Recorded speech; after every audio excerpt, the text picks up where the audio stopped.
दोस्तों नमस्कार, marks of YouTube channel में आपका हार्दिक स्वागत है। दोस्तों आज हम इस वीडियो में बात करने वाले हैं एआरटी ग्रेड शिक्षक भर्ती के बारे में। दोस्तों यह वीडियो थोड़ा सा लंबा होने वाला है क्योंकि यह जो वीडियो है वो एआरटी ग्रेड भर्ती के लिए माइलस्टोन साबित होगा। इस वीडियो को देखने के बाद आपको यूट्यूब पर एआरटी ग्रेड से संबंधित किसी अन्य वीडियो को देखने की कोई आवश्यकता नहीं है। तो वीडियो थोड़ा लंबा होगा तो आप घबराइएगा मत और इसको स्किप मत कीजिएगा, क्योंकि आप एक भी पॉइंट स्किप किए तो आपको वीडियो पुनः देखना होगा, जिससे आपको परेशानी होगा। तो एक बार आप इस बिना स्किप किए इस वीडियो को देखिए। मैं यह गारंटी देता हूं कि इस वीडियो के माध्यम से एआरटी ग्रेड से संबंधित सारी भी जो आपके मन में कुछ भी शंकाएं हैं वह दूर हो जाएंगी। दोस्तों हम बात करने वाले हैं ऑनलाइन प्रोसेस से लेके तमाम प्रोसेस पर। यदि उससे पहले आप हमारे चैनल पर नए हैं तो आपके अपने यूट्यूब चैनल मार्क्स आप को सब्सक्राइब कर दीजिए, ताकि अपने दोस्तों तक शेयर भी कर दीजिए, जिससे कि आने वाले सभी वीडियो सभी तक पहुंच सके और सभी इसका लाभ उठा सके। दोस्तों सहायक अध्यापक प्रशिक्षित स्नातक श्रेणी परीक्षा 2025, जिसे हम ईआरटी ग्रेड के नाम से भी जानते हैं, तो ईआरटी ग्रेड का जो ऑनलाइन आवेदन है वो 28/7/2025 से प्रारंभ होगा। वहीं अंतिम तिथि 28/8/2025 यानी 28 जुलाई से आपका फॉर्म भरना स्टार्ट होगा और जो है कि आपका लास्ट डेट है 28 अगस्त।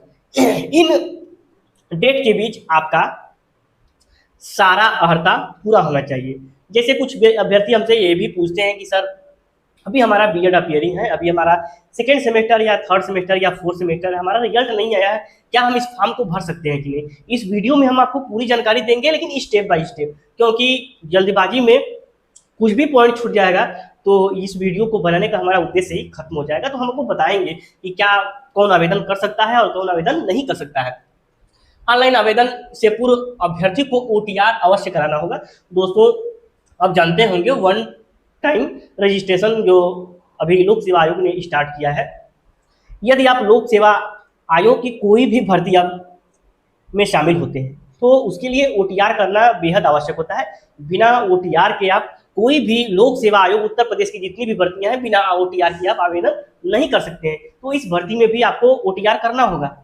सबसे बड़ा ये भी कंफ्यूजन है कि सर हमको फिर से ओटीआर क्रिएट करना होगा। तो आपको दोस्तों बता देना चाहते हैं कि ये वन टाइम है, एक बार क्रिएट करिए तो आपका हमेशा के लिए यह हो गया। इसमें जितने भी शैक्षिक अपडेट्स हैं उसको बार बार आप अपडेट करते रहेंगे, लेकिन आपका ओटीआर नंबर एक ही बार जनरेट होगा। तो आप इसको नहीं किए हैं तो कर लीजिए, यदि कर लिए हैं तो आवेदन की प्रक्रिया को आगे बढ़ाइए इस वीडियो को देख करके। परीक्षा जो शुल्क है वो यूआर के लिए 125 रुपया है। फीस इसकी जो है कि 100 रुपये है, लेकिन 25 रुपये प्रोसेसिंग फीस है। टोटल मिलाकर 125 रुपये लगेगा। और SC/ST के लिए 65 रुपये, दिव्यांग भाई के लिए क्या है 25 रुपये लगेगा। अब इसमें ओबीसी का छूटा है, तो जितना ओबीसी ईडब्ल्यूएस वही यूआर के अभ्यर्थी को 150 रुपये ऑनलाइन आवेदन के माध्यम से कटाने होंगे। इसमें रिक्तियों की संख्या है 7466। दोस्तों ये शैक्षिक अर्हता है, किसके लिए क्या विषय बेहद जरूरी है इस वीडियो में हम ये भी बात करेंगे, लेकिन उससे पहले हम थोड़ा सा और क्राइटेरिया को देख लेते हैं। दोस्तों ये आपका बहुत संवेदनशील पार्ट है। यदि आपको एआरटी ग्रेड में शिक्षक बनना है तो बिना इस संवेदनशील पार्ट को जाने या समझे आपका ऑनलाइन प्रोसेस में जाना बिल्कुल भी व्यर्थ है। तो आप इसको जरूर देखिएगा। उससे पहले हम आपको बताना चाहेंगे कि आयु जो है वो 21 वर्ष न्यूनतम, वहीं 40 वर्ष अधिकतम है। वहीं विभिन्न वर्गों के लिए आयु में भी छूट प्रदान की गई है।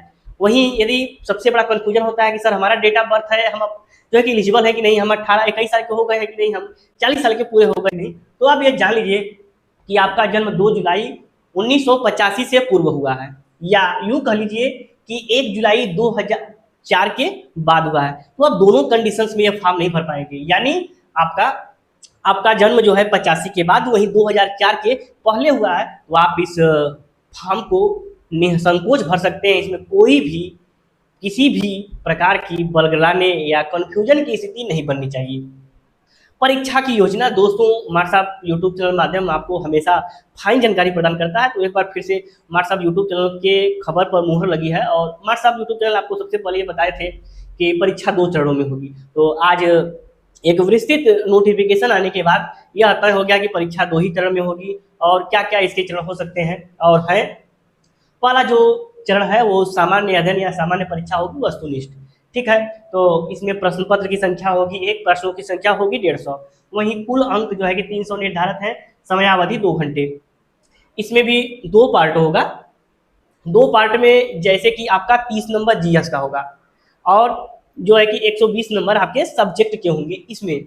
तो ये आपको प्रथम चरण की जो परीक्षा है वो जीएस का जो पेपर होगा वो सबके लिए समान वितरण का होगा और वही आपके अपने अपने अलग अलग सबके सब्जेक्ट हैं। मुख्य परीक्षा जो दूसरा चरण है जिसे कह लीजिए वैकल्पिक विषय, क्योंकि आप जब प्री क्वालिफाई करेंगे तो आप जिस विषय का टीचर बनना चाहेंगे आपको मुख्य परीक्षा भी उसी विषय का देना है। प्रश्न पत्र की संख्या होगी 1, प्रश्नों की संख्या होगी 20। वहीं कुल अंक 200 निर्धारित है, समयावधि 3 घंटा है।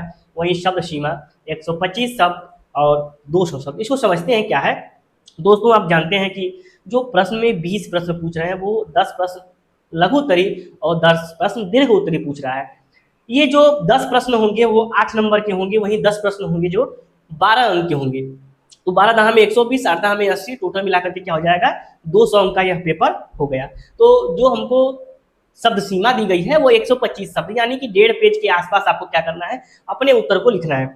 वही 200 शब्द का मतलब है कि लगभग 2 से 2.5 पेज। देखिए दोस्तों, हम अपने यूट्यूब चैनल के माध्यम से ये बताना चाहेंगे, यदि आप प्री में क्वालिफाई हो जाते हैं तो मेंस के लिए आप क्या करते हैं कि एक ही प्रश्न पर अपना ज्ञान और पूरा ताकत झोंक देते हैं। तो ऐसा कभी भी किसी भी परीक्षा में नहीं करना है आपको। अगर ये क्वेश्चन 8 नंबर के हैं, हम सारे अपने ज्ञान इसमें उड़े लें तो हमको एग्जामिनर कभी भी 8 नंबर से ज्यादा उस पर मार्किंग नहीं कर सकता है। अधिकतम करेगा तो 8 नंबर, लेकिन 8 में 8 पाना बेहद मुश्किल है। तो आपको एक ही विषय में अपने ज्ञान को उड़े लेना खतरे से खाली नहीं है। इसीलिए आप किसी भी परीक्षा में जाइए तो आपका उद्देश्य यह होना चाहिए कि ज्यादा से ज्यादा क्वेश्चन अटेम्प्ट करना है, क्योंकि मिनिमम आपको अगर एग्जामिनर है वो कम से कम नंबर देगा तो आपको 2 नंबर 3 नंबर तो देगा ही, और अधिकतम से अधिकतम देगा तो 5-6 नंबर देगा, इससे ऊपर देने वाला कोई नहीं है। तो हमको एक सीमित, संयोजित और संगठित तरीके से चलना है, जिसके माध्यम से हमको मुख्य परीक्षा को क्वालिफाई करना है। हमको जहां ज्ञान दिखाने की जरूरत होती है वहीं ज्ञान दिखाने की जरूरत है। हर जगह ज्ञान देना या ज्ञान बांटना खतरे से खाली नहीं होता है। आपके पास जितनी जानकारी रहेगी आपके पास उतनी कंफ्यूजन भी रहेंगे। तो हम ये नहीं कर रहे हैं कि आपके पास कम जानकारी हो, लेकिन ये हम कह रहे हैं कि आपके पास एक सामान्य लेवल की जानकारी हो, लेकिन ज्यादा से ज्यादा क्वेश्चन को अटेम्प्ट करने का प्रयास करिए। दूसरी बात यह है कि इसमें नकारात्मक अंकन का भी प्रावधान किया गया है, यानी अगर आपके एक प्रश्न गलत होते हैं तो 0.33 अंक काट लिए जाते हैं। यानी यूं कर लीजिए तो 1/3 3 क्वेश्चन गलत हुआ तो 1 क्वेश्चन का नंबर आपका कट जाएगा, यह माइनस मार्किंग कहती है। तो मुख्य परीक्षा से पहले जो वस्तुनिष्ठ परीक्षा होगा तो ऐसा भी नहीं करना है कि जो क्वेश्चंस नहीं आते उनको भी रंग देना है।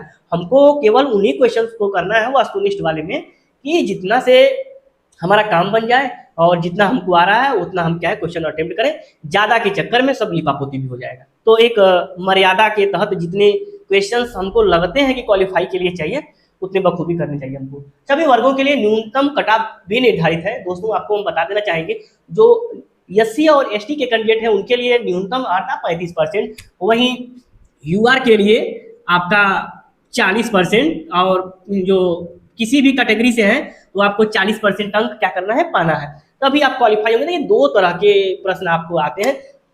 आप 35% प्री में भी आपको पाने चाहिए और 35% मुख्य में भी, 40% प्री में और 40% मुख्य परीक्षा में। यदि दोनों जगह हम 40-40% अंक लाते हैं तभी हम मेरिट में 60 लिस्ट होते हैं। यदि बाई द वे हमारा जो है वस्तुनिष्ठ परीक्षा में 40% से ज़्यादा अंक रहता है, वहीं मुख्य परीक्षा में 40% से कम अंक आता है, तो हम क्या है दौड़ से पहले ही बाहर हो जाएंगे। हमको दौड़ में बने रहने के लिए न्यूनतम 40% की क्राइटेरिया को पूरा करना है, तभी हम एलटी ग्रेड का शिक्षक उत्तर प्रदेश में बनने का सपना रखेंगे। यदि हम इन क्राइटेरिया को नहीं पूरा करते हैं तो उत्तर प्रदेश में हमको शिक्षक बनने का सपना छोड़ देना चाहिए। दोस्तों उसके बाद सबसे महत्वपूर्ण और सबसे संवेदनशील पार्ट है जो शैक्षिक अर्हता। जो इस पार्ट को पूरा नहीं करता होगा वो इन पार्टों का मुंह भी नहीं दिख पाएगा, क्योंकि जो एलटी ग्रेड की शिक्षक की प्रथम सीढ़ी है शैक्षिक अर्हता। शैक्षिक अर्हता यदि हम पूरा करते हैं तो ही हम एलटी ग्रेड में शिक्षक बनने का सोचेंगे।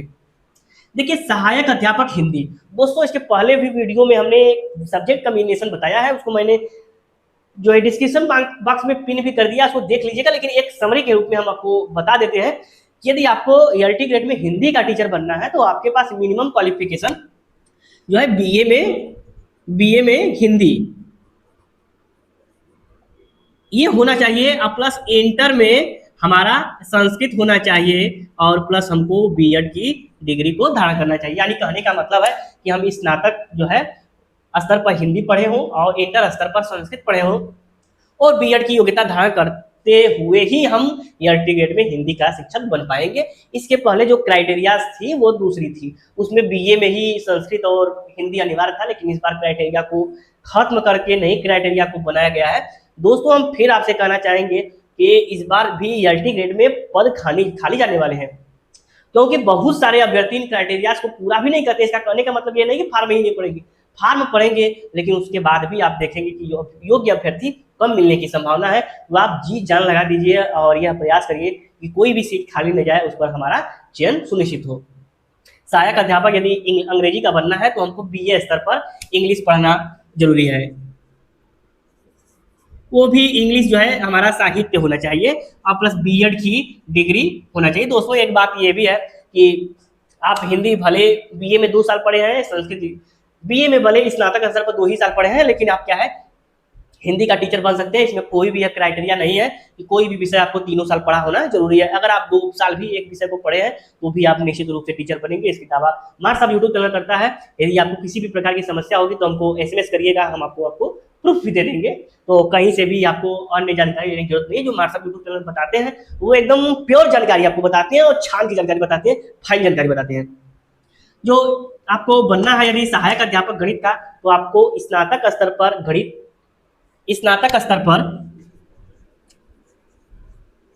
गणित और साथ साथ क्या है बीएड। उसके बाद यदि सहायक अध्यापक सामाजिक विषय का बनना है तो हमको इतिहास, भूगोल, अर्थशास्त्र और जो है एक विषय बचता है हमारा राजनीति शास्त्र। इन 4 विषय में से यदि 2 विषय हमारे हों, यदि 2 विषय हमारे हैं और हमने बीएड का कोर्स किया है, तभी हम जो है कि उत्तर प्रदेश में सामाजिक विषय का एलटी टीचर बन सकते हैं। कुछ अभ्यर्थियों के पास ये भी समस्या है कि सर हमारा जो है कि एक विषय जो ये है वो अंतिम साल तक तो है, लेकिन एक विषय जो है हमने सेकेंड ईयर में ही छोड़ दिया है। मैंने बीएड किया है तो मैं क्या एलिजिबल हूँ कि नहीं? तो मैं गारंटी के साथ दावा करता हूँ कि आप श्योर है, 101% एलिजिबल है। कोई भी सब्जेक्ट यदि आपका 2 साल ही रहता है, कोई सब्जेक्ट 3 साल रहता है, फिर भी आप उत्तर प्रदेश में शिक्षक बन सकते हैं सामाजिक विषय के। सपोज दैट एक भूगोल है वो आपका स्नातक 33 साल में रहता है, वही राजनीति शास्त्र की आपने सेकेंड ईयर में ही छोड़ दिया, तो आपका थर्ड ईयर में भूगोल हो गया और समाजशास्त्र हो गया। आपके पास समस्या यह फंसती है कि सर हमारा भूगोल और समाजशास्त्र है, क्या हम एलिजिबल है कि नहीं? तो दोस्त आप बिल्कुल एलिजिबल है, क्योंकि आपका ग्रेजुएशन के लास्ट ईयर तक भूगोल है और ग्रेजुएशन के 2 साल तक आपके राजनीति विज्ञान है। आपके दोनों ही काउंट होंगे, आपको कोई भी किसी भी प्रकार की कॉम्बिनेशन की कोई जरूरत ही नहीं है। आप 2 साल भी पढ़े हैं तो योग्य है। हम बार बार इस चीज को फोर्स करते हैं, आप इसको जरूर ध्यान दीजिएगा। तो आपका क्या है इतिहास, राजशास्त्र और भूगोल, और आपका एक विषय हो जाएगा अर्थशास्त्र, यदि ये है, और प्लस क्या है बीएड की डिग्री आपने लिया है तो आप सामाजिक विषय का टीचर बन सकते हैं। कंप्यूटर सबसे हॉट सीट अगर उत्तर प्रदेश में एलटी के भर्ती में है तो वो कंप्यूटर टीचर है, क्योंकि कंप्यूटर टीचर के वैकेंसी तो आती है लेकिन वो वैकेंट चली जाती है क्योंकि योग्य उम्मीदवार ही नहीं मिलते हैं। और इस बार भी मैं गारंटी के साथ कह सकता हूं कि कंप्यूटर की सीट खाली जाने वाली है। यदि आप कंप्यूटर की अर्हता को पूरा करते हैं तो आपको जी जान लगा देना है। इसकी अर्हता है यदि आपने बीटेक किया हो, बीई किया हो, मतलब बीटेक वो भी सीएस कंप्यूटर साइंस से किया है, आपने बीसीए किया है, आपने एमसीए किया है, या आपने नीट से जो ए लेवल का सर्टिफिकेट लिया है और साथ में आपने बीएड किया है, यदि इन क्राइटेरिया को पूरा करते हैं तो आप कंप्यूटर टीचर बन सकते हैं। यूं कह लीजिए कि आप सीएस से कम जो है कि बीटेक किए हैं प्लस बीएड है तो आप योग्य हैं। यदि आप बीसीए किए हैं कंप्यूटर है तो आप योग्य हैं, यदि आप एमसीए किए हैं तो भी योग्य हैं, इत्यादि के साथ आपने बीएड किया है तो आप निश्चित रूप से योग्य हैं और फार्म भी को भी भर सकते हैं। दोस्तों आप थोड़ी से हमारे गला से परेशान होंगे, हम थोड़ा सा सर्दी के प्रकोप से ग्रसित है, फिर भी मैं यह सोचता हूं कि कोई भी जानकारी आपको समय से पहुंचा दिया जिससे कि आप लोग लाभान्वित हो, आप लोग इधर तो भटके नहीं, क्योंकि यूट्यूब पर तो वीडियो की भरमार है परंतु सही दिशा में देने वाला वीडियोस बहुत कम मिलेंगे आपको। उर्दू का शिक्षक बनना चाहते हैं तो आपके स्नातक स्तर पर उर्दू प्लस बीएड होना चाहिए। स्नातक में उर्दू और बीएड आपका है तो भी आप योग्य हैं। जीव विज्ञान का यदि आप टीचर बनना चाहते हैं तो आप स्नातक स्तर में जूलॉजी और बॉटनी दोनों पढ़े होने चाहिए, साथ में बीएड की योग्यता रखते हो। यदि आपने जूलॉजी को पढ़ा है, बॉटनी को नहीं पढ़ा है तो आप टीचर नहीं बन सकते। यदि बॉटनी को पढ़ा है, जूलॉजी को नहीं पढ़ा है तो भी आप टीचर नहीं बन सकते हैं। दोनों का स्नातक स्तर पर होना जरूरी है, साथ में बीएड की डिग्री भी हमारे पास होनी चाहिए। दोस्तों यदि आप संस्कृत का टीचर बनना चाहते हैं तो आपका स्नातक स्तर पर संस्कृत प्लस बीएड होना चाहिए। यदि आप कला का टीचर बनना चाहते हैं तो आपका स्नातक स्तर पर कला या बीएफए प्लस आपका बीएड का योग्यता होना चाहिए। कोई दो में से एक, बीएफए हो या स्नातक स्तर पर कला हो। प्राविधिक कला का कोई इसमें जगह नहीं है तो प्राविधिक कला वाले अपने माइंड से निकाल देंगे। यदि आपको संगीत का टीचर बनना है तो आपको स्नातक स्तर पर म्यूजिक यानी संगीत पढ़ा हो और प्लस आपके पास बीएड की डिग्री हो तो आप संगीत का टीचर बन सकते हैं। वाणिज्य का टीचर बनने के लिए आपके पास बीकॉम की डिग्री प्लस बीएड की डिग्री होनी चाहिए। दोनों की अर्हता पूरी करते हैं तो आप वाणिज्य के टीचर बन सकते हैं। तो यदि आपको शारीरिक शिक्षा का टीचर बनना है तो आपको स्नातक कोई भी हो, आप पीएससी किए हो, एमएससी किए हो, बीकॉम किए हो, लेकिन आपके पास क्या है बीपीएड की डिग्री है तो आप स्नातक प्लस बीपीएड के आधार पर सारे शिक्षक बन सकते हैं।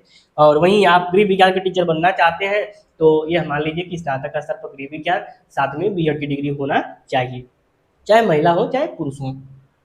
यदि आप कृषि विज्ञान का टीचर बनना चाहते हैं तो आपको जो है कि बीएससी एग्रीकल्चर किया होना चाहिए, साथ में आप बीएड की योग्यता रखते हैं तो निश्चित रूप में एलटी में कृषि विज्ञान का टीचर बन सकते हैं।